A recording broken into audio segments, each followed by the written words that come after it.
మరి ఈ తులరాశిలో ఉండవలసిన వాళ్ళందరూ మంచి మనసు, మంచి ఆలోచన, యథార్థం అనేది ఈళ్ళలో ఉంటుంది. ఏ విషయమైనా గానీ మనసులో ఒకటి, బయట ఒకటి నటించే నటన ఈళ్ళ దగ్గర ఉండదు. యథార్థం అనేది మాట్లాడుతుంటారు. కానీ ఎదుటి బంధువులు గాని, స్నేహితులు గాని సాకారం చేస్తుంటారు. మంచి హెల్పింగ్ నేచర్. కాబట్టి అందరూ బాగుండాలి, దాంట్లో మనం ఉండాలని కోరుకునే మనస్తత్వం కలిగిన వాళ్ళే ఈ తులరాశిలో ఉండవలసిన వాళ్ళు. కాబట్టి ఎన్నో రోజుల నుంచి పెండింగ్‌లో పడ్డ పనులు విజయవంతమయ్యే మార్గాలు దగ్గరికొచ్చేసినాయి. ఆరోగ్య విషయాలలో విజయంగా కనబడుతుంది. విదేశాల ప్రయాణాలలో ఎలాంటి అటంకులనేది ఏమి లేదు. మరి కొత్త పెట్టుబడులు, వ్యాపారస్తులకి కొత్త పెట్టుబడులు, అభివృద్ధిగా రావలసిన యోగ ప్రాప్తి అనేది మీ జాతక యోగంలో చాలా వరకి కనబడుతుంది. ఏ కార్యక్రమం అనుకున్నా, ఏదనుకున్నా గూడా బంధుమిత్రులను ఎక్కువగా నమ్మకూడదు. బంధువుల వల్ల కొన్ని ఇబ్బందులు ఎదురయ్యే మార్గాలున్నాయి. స్నేహం తగ్గించాలి. అధిక స్నేహం ప్రాణానికి మోసం.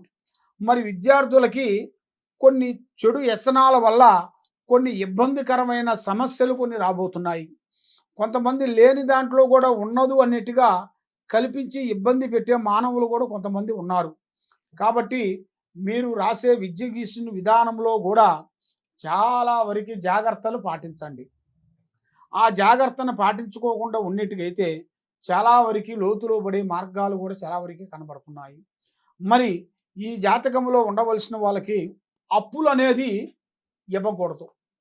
అప్పుల వలన కొన్ని ఇబ్బందులు ఎదురయ్యే మార్గాలు కూడా కొన్ని కనబడుతున్నాయి. అప్పులు మనం తెచ్చుకునేటప్పుడు కొన్ని జాగ్రత్తలు కొన్ని తీసుకోవాలి. ఆ జాగ్రత్తలు పాటించుకోకుండా కొంత ఎవరు పడితే వాడి దగ్గర మనకు డబ్బులు ఇస్తున్నాడులే అని మనం ఆలోచించామనుకోండి, వాడు మనల్ని లేనిపోయిన సమస్యలోకి డబ్బు లేనప్పుడే మనల్ని ఇరికిచ్చేస్తాడు. మనతో స్నేహంగా ఉంటాడు, జనాలతో చెడుగా మాట్లాడుతుంటాడు. నాకు పలానా ఆయన అప్పు ఇయ్యాలి, డబ్బులు ఇవ్వట్లేదు అని మనం ముంగల మాట్లాడుకోకుండా వాళ్ళ ముంగల మాట్లాడి చాలా వరకి మనల్ని ఇన్సల్ట్ చేస్తుంటారు. కాబట్టి అలాంటి వాళ్ళకి మీరు తగువైన పాఠం చెప్పాల్సొస్తుంది. ఆ రోజులు వస్తున్నాయి. ఎందుకంటే మీకు దిశ తిరిగే మార్గాలు కూడా ఆ భగవంతుడు దయ వల్ల ఒక్కొక్క కాలు, ఒక్కొక్క మెట్టు ఎక్కుకుంటూ ఒక పెద్ద స్థాయికి ఎదగాల్సిన యోగం ఉంది. కాబట్టి మీరు చేయాల్సిన దైవ అనుగ్రహాన్ని అమ్మవారిని పూజించాలి. శ్రీ దుర్గాదేవి అమ్మవారిని మీరు పూజించండి.